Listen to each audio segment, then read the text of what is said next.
ஆஸ்திரேலியாவுக்கும் ஆஸ்திரேலியாவினுடைய captain Mitchell மார்ஷுக்கும் India தரமான பதிலடியை கொடுத்திருக்காங்க. Already ஒரு போட்டி மழையினால டிராப் ஆகி போயிடுச்சு.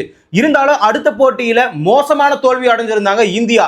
இதன் மூலமா தக்க பதிலடி கொடுக்க வேண்டும் என்ற எண்ணத்துல இந்தியா தற்போது வெற்றி அடைந்திருக்கிறது 5 விக்கெட் வித்தியாசத்துல. ஆஸ்திரேலியாவினுடைய டாப் ஆர்டர்கள் சொதப்பினாலும் மிடில் ஆர்டர்ல இருக்கக்கூடிய டேவிடோ இன்னொரு பக்கம் ஸ்டோனிஸும் 2 பேரும் அரை சதம் அடிச்சு ஆஸ்திரேலியா அணியை காப்பாத்தி இருக்கிறாங்க. அதாவது நீங்க 11 பேர், நாங்க 2 பேர் எப்படி முடிக்கிறோம் பாடுறான்னு சொல்லிட்டு 186 ரன் அடிச்சிருக்காங்க. ஆனா இந்தியாவுல எல்லாரும் சேர்ந்து அடிச்சாங்க. பர்டிகுலரா கடைசியில வாஷிங்டன் சுந்தர் மட்டும் தனியா நின்னு அடிச்சிருக்கிறாரு. ஆஸ்திரேலியாவில் நடந்து முடிந்த 3rd T20 ஹோபர்ட் நகர்ல நடைபெற்றது. இதுல டாஸ் வின் பண்ணது யாருன்னு பாத்தீங்கன்னா இந்திய அணிதான். டாஸ் வின் பண்ணி போலிங்க சூஸ் பண்ணி இருக்காங்க. இதுவே நல்ல வியூகம் தான். இந்தியாவை அடிச்சு நொறுக்கலாம்னு டிராவிஸ் ஹெட்டும் மிச்சல் மார்ஷும் இந்த ஆஞ்சநேயர் தண்டாயத்தை தூக்கின்னு வருவார்ல, அந்த மாதிரி 2 பேரும் பேட்டை தூக்கிட்டு வராங்க. ஆஸ்திரேலியா ஓபனர்ஸ் நினைச்ச மாதிரி முதல் 3 பால்ல டிராவிஸ் ஹெட் தன்னுடைய அதிரடியை காட்டினாரு. ஆனா 4th பால்ல ஹர்ஷ்தீப் சிங் நானும் வேர்ல்டு நம்பர், அதாவது T20 நம்பர் 1 பவுலர் தான், அதை மனசுல வச்சுக்கிட்டு ஆடுங்கப்பான்னு சொல்ற மாதிரி தான் வெளியே போட்டாரு. அந்த பாலை சுத்த போய் டிராவிஸ் ஹெட் அழகா ஸ்கை கிட்ட கேட்ச் கொடுத்துட்டு பெவிலியனுக்கு போயிட்டாரு. ஆக மொத்தம் அவர் அடிச்சது 6 ரன் மட்டும் தான். அந்த 6 ரன்னோட அந்த ஓவரும் பினிஷ் ஆயிடுச்சு. முதல் ஓவருக்கு 6 ரன் மட்டும் விட்டு கொடுத்தாரு ஹர்ஷ்தீப் சிங். நெக்ஸ்ட் பும்ரா வந்தாரு. என்னால விக்கெட் எல்லாம் எடுக்க முடியாது, ஆனா ரன்னை கட்டுப்படுத்த முடியும்னு ஹர்ஷ்தீப் சிங் மாதிரியே திரும்பவும் 6 ரன் விட்டு கொடுத்தாரு. மறுபடியும் 3rd ஓவர்ல ஹர்ஷ்தீப் சிங் உள்ள வந்து 3rd பால்ல ஃபீல்டிங்கை செட் பண்ணி இங்கிலீஷை விக்கெட் எடுத்தாரு. அவரும் வெளியே போக 1 ரன்ல வெளியே போயிட்டாரு. இருந்தாலும் அந்த ஓவர்லயும் 6 ரன் தான் கொடுத்தாரு. அடுத்த ஓவர்ல பும்ரா மீண்டும் வந்து 6 ரன் கொடுத்தாரு. ஆக மொத்தம் 2 பேரும் மாத்தி 6 சொல்லி 4 ஓவருக்கு 24க்கு 1 விக்கெட் இல்ல 2 விக்கெட் எடுத்துட்டாங்க. ஆனா இதுக்கு முன்னாடிலாம் ஓடிஐல ஒரு மேட்ச்ல நல்லா விளையாடுனதுக்காக அர்ஷத் ராணாவை உள்ள எடுத்துட்டு வந்தாங்க. 8வது விக்கெட்டும் பேட்ஸ்மேனா இருக்கணும்ன்றதுக்காக வேர்ல்டு T20ல நம்பர் 1 பவுலரா இருக்கக்கூடிய அஜித் சிங்க வெளியே உட்கார வச்சாரு கம்பீர். ஆனா அவர் உள்ள வந்த உடனே அந்த ரன் எல்லாம் ஒரு மேட்சே கிடையாது. சிறப்பான ஒரு பவுலர் கிடைச்சார்ல, அதை வச்சு நாம எப்படியாச்சும் ஜெயிச்சுக்கலாம். ஆனா அர்ஷத் ராணாவை இந்த இடத்துல 8வது பேட்ஸ்மேனா வேணும்ட்டு வேர்ல்டு கப்ல இறக்குனாங்கன்னா கண்டிப்பா வேர்ல்டு கப்ன்ற ஒரு கனவை மறந்துட வேண்டியதான். போன மேட்ச்ல தோத்தாலும் பரவாயில்ல, ஏன் ஓவர்ல மட்டும் உன்னால அடிக்க முடியாதுன்னு சொல்லிட்டு ஷார்ட் லெக்ல ஃபீல்ட் செட் பண்ணி டேவிடோட விக்கெட் எடுத்தாரு. ஆனா அதை பழிவாங்குற மாதிரி இப்ப 5th ஓவர்ல 11 ரன் அடிச்சிருக்காரு இந்த டேவிட். Power play முடிஞ்சதுங்க. ஆக மொத்தம் 43க்கு 2 விக்கெட்னு ஆஸ்திரேலியா ஸ்ட்ராங்கா இருக்கிறாங்களா இல்ல இந்தியா ஸ்ட்ராங்கா இருக்கிறாங்களான்னு ஒரு புரிதலே இல்லாம இருக்கிறது. ஆனா அடுத்த 2 ஓவர்ல முடிவு கட்டிட்டாரு இந்த டேவிட். 7th ஓவர்ல 14 ரன் 2 6 அடிச்சாரு. 8th ஓவர்ல 15 ரன் 3 4 அடிச்சாரு.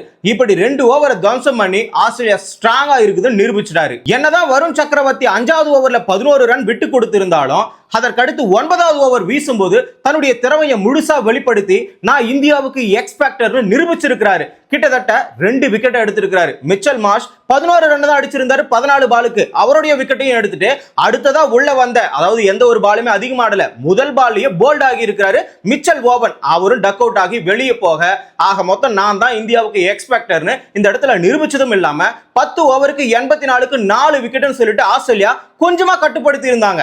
ஆனா இது 10 ஓவர் பார்க்கும் பொழுது 60 தான் இருக்கணும். இந்த இடத்துல 84 வந்துருச்சு. இதுக்கு மேல கொஞ்சம் ஸ்லோவா டாட் பண்ணி டிஃபெண்ட் பண்ணி விளையாடும் போது அதிகமான ரன்னை கடைசி 5 ஓவர்ல எடுத்துட்டு வந்துடலாம். அந்த நோக்கத்தோட தான் ஆஸ்திரேலியா பிளான் பண்ணிக்கிட்டு விளையாடுறாங்க. களத்துல ஆல்ரெடி டேவிட் இருக்கிறாரு.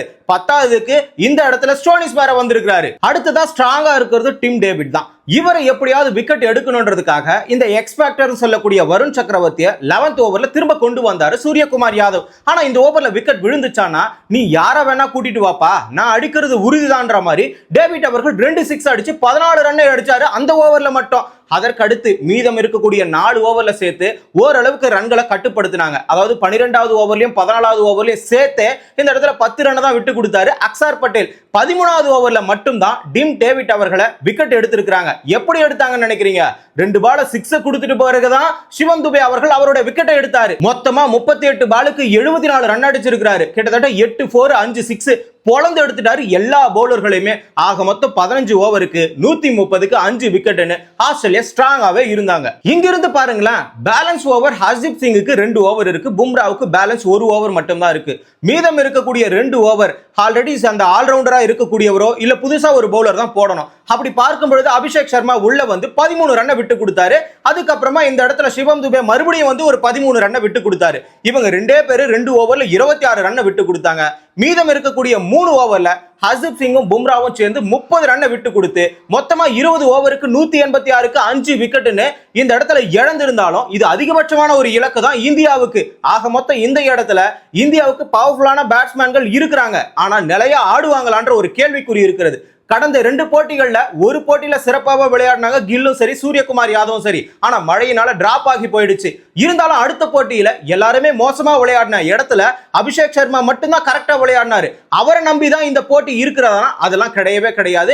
இந்த முறை நிறைய மாற்றம் நடந்திருக்கிறது. வேற யாரும் கிடையாது. இந்த இடத்துல சஞ்சு சாம்சனை தூக்கிட்டு ஜிதேஷ் சர்மாவை எடுத்துட்டு வந்திருக்காங்க. சஞ்சு சாம்சனை 6வது பிளேஸ்ல இறக்குறீங்க. அவர் சரியா ஆடலன்னு இப்ப தூக்கிட்டு ஜிதேஷ் சர்மாவை எடுத்துட்டு வந்திருக்கிறீங்க. இது கரெக்டான ஒரு முறைதான். ஆனா ஓபனிங் நல்லாவே விளையாடாத சுப்மன் கில்ல தூக்கிட்டு இந்த இடத்துல ஏன் சஞ்சு சாம்சனை போட முடியாது? இது வரைக்கும் நடந்த போட்டியில எதுலயுமே சிறப்பா விளையாடல. அப்படி இருக்கும்போது இவரை நம்பி எப்படி வேர்ல்ட் கப் போக போறீங்க?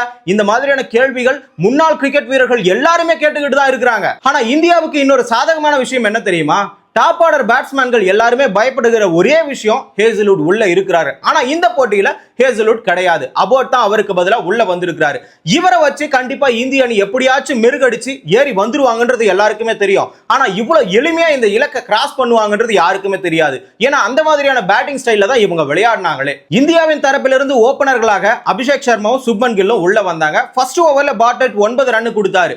2வது ஓவர்ல அபோட் 17 ரன் கொடுத்தாரு. அடுத்த ஓவர்ல பார்ட்லெட் 5 ரன் தான் கொடுத்தாரு. இப்படி 3 ஓவருக்கு 26 ரன்னுக்கு மேல கொடுத்துட்டாங்க. அடுத்த ஓவர்ல ஹெல்லிஸ் டிஃபரெண்டா இன்னொரு ஸ்பெல்ல மாத்தி கொடுத்தாரு மிச்சல் மார்ஷ். ஆனா இந்த திட்டம் ஒர்க் அவுட் ஆச்சு. என்ன ஒர்க் அவுட் ஆச்சுன்னா அபிஷேக் சர்மாவுக்கு பவுன்ஸ் பால் வீக்னஸை கண்டுபிடிச்சிட்டாங்க. போன 2 மேட்ச்ல வந்து பவுன்ஸ் பால்ல தான் அவர் விக்கெட் ஆகி இருப்பாரு. ஆகையினால அதே பவுன்ஸை போட்டு இவனை விக்கெட் எடுக்கணும்ன்றதுக்காக 25 ரன் அடிச்சிருக்கும் போது அவருடைய விக்கெட்டை எடுத்த உடனே ஒரு பக்கம் பகீர் ஆகி போயிடுச்சு. ஏன்னா சுப்மன் கில் போனாலும் பரவாயில்ல, அபிஷேக் சர்மா உள்ள இருந்தா கண்டிப்பா ஆட்டத்தினுடைய போக்கே மாறும். அதுவும் அதிரடியாக மாறும். அபிஷேக் சர்மா போனதுமே சூரியகுமார் யாதவ் உள்ள வந்தாரு. வந்த உடனே ஒரு 6 அடிச்சாரு. எல்லா இந்திய பேட்ஸ்மேன்கள் மத்தியில ஒரே விஷயம் தான் ஓடிக்கிட்டு இருக்கும். எவ்வளவு விக்கெட் விழுந்தாலும் பரவாயில்ல, நாம 6 அடிக்கணும், அதாவது ரன் அடிக்கணும்ன்ற ஒரு இலக்குடன் தான் அவங்க பேட்டிங் ஆடிக்கிட்டே வந்தாங்க. இந்த இடத்துல 4 ஓவருக்கு 43க்கு ஒரு விக்கெட்னு இந்தியா ஸ்ட்ராங்கா தான் இருந்தாங்க. ஒரு விக்கெட் மட்டும் தான் இழந்திருக்காங்க.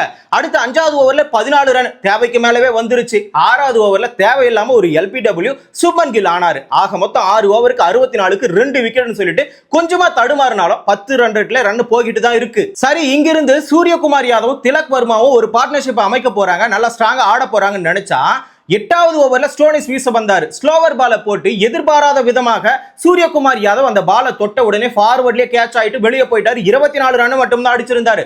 இத்தனைக்கு 2 பேருமே ஸ்ட்ராங்கா கொஞ்சம் பிளேஸ் பண்ணியிருந்தாங்க. கொஞ்ச நேரம் ஆடி இருந்தா மேட்சே இவங்க தான் முடிச்சிருப்பாங்க. அந்த மாதிரி தோரணையில தான் இருந்தது. ஆனா ஸ்டோனிஸ் தேவையான நேரத்துல தேவையான விக்கெட்டை எடுத்து கொடுத்துட்டாரு. ஆஸ்திரேலியாவுக்கு மட்டும் இது எப்பயுமே சாதகமா நடக்குது. நெக்ஸ்ட் திலக் வர்மாவும் அக்சார் பட்டேலும் ஒன்னு சேர்ந்தாங்க. இவங்களாவது பார்ட்னர்ஷிப் போட்டு இந்த ஆட்டத்தை கொஞ்சமா கொண்டுட்டு போவாங்கன்னு பார்த்தா ஆனா கொண்டுட்டு போனாங்க. கிட்டத்தட்ட 22 பாலுக்கு 35 அடிச்சு அக்சார் பட்டேல் அவர்கள் தான் பவுன்ஸ் பால்ல ஈஸியா கேட்ச் கொடுத்துட்டு வெளியே போயிட்டாரு. யார் போட்டதுன்னு தானே கேக்குறீங்க?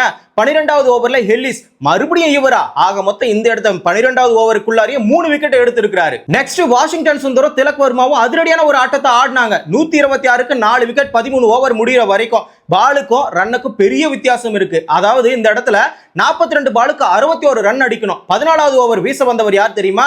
அபோட் தான். அவருடைய ஓவர்ல 4வது பந்துல ஒரு 4 அடிச்சாரு வாஷிங்டன் சுந்தர். அதற்கடுத்து 2 பால்ல 2 6 அடிச்சிருப்பாரு. இப்படி அடிச்சதன் மூலமா ரன்கள் மொத்தமாவே சரிஞ்சு போய் பாலுக்கும் ரன்னுக்கும் ஒரே நேர்கோட்டில் வந்து நிற்கும். இப்படி ரன் வந்துகிட்டே இருந்தாலும் அடுத்த ஓவர்ல 29 ரன்ல திலக் வர்மா அவுட் ஆயிட்டாரு. நெக்ஸ்ட் யாருன்னு கேக்குறீங்களா? ஜிதேஷ் சர்மா தான். வாஷிங்டன் சுந்தர் ஜிதேஷ் சர்மாவோட பார்ட்னர்ஷிப் போட்டு 9 பால மிச்சம் வச்சு 188க்கு 5 விக்கெட் சொல்லி 5 விக்கெட் வித்தியாசத்துல இந்தியா வெற்றி அடைந்து விட்டது. இதுல கேமியோனா ஜிதேஷ் சர்மான்னு சொல்லலாம். கேமியோ ரோலை விட ஹீரோ யாருன்னு சொல்லணும்ல. 23 பாலுக்கு 49 அடிச்ச வாஷிங்டன் சுந்தர் தான். இந்த பிளேஸ் எனக்கு தான் சொல்லிட்டு ஸ்ட்ராங்கா இந்த இடத்துல நிரூபிச்சிருக்காரு. கிட்டத்தட்ட 3 4 4 6 அடிச்சிருக்காரு. ஒரு ஆல்ரவுண்டர் எப்படி இருக்கணும்? ஒன்னு பேட்டிங்ல பர்ஃபார்மன்ஸ் பண்ணணும், இல்ல பவுலிங்ல பர்ஃபார்மன்ஸ் பண்ணணும். இது ரெண்டுத்திலுமே பர்ஃபார்மன்ஸ் பண்ணாம இருக்க கூடாது. அவர் பேர் ஆல்ரவுண்டரே கிடையாது. ஒரு பெஸ்ட் ஆல்ரவுண்டரா ரெண்டுத்துல ஏதாச்சும் ஒரு வாய்ப்பாவது நம்ம சரியா பயன்படுத்தணும். அந்த விதத்துல வாஷிங்டன் சுந்தர் இந்த இடம் எனக்கு தான் சொல்லிட்டு ஸ்ட்ராங்கா நிரூபிச்சிருக்காரு.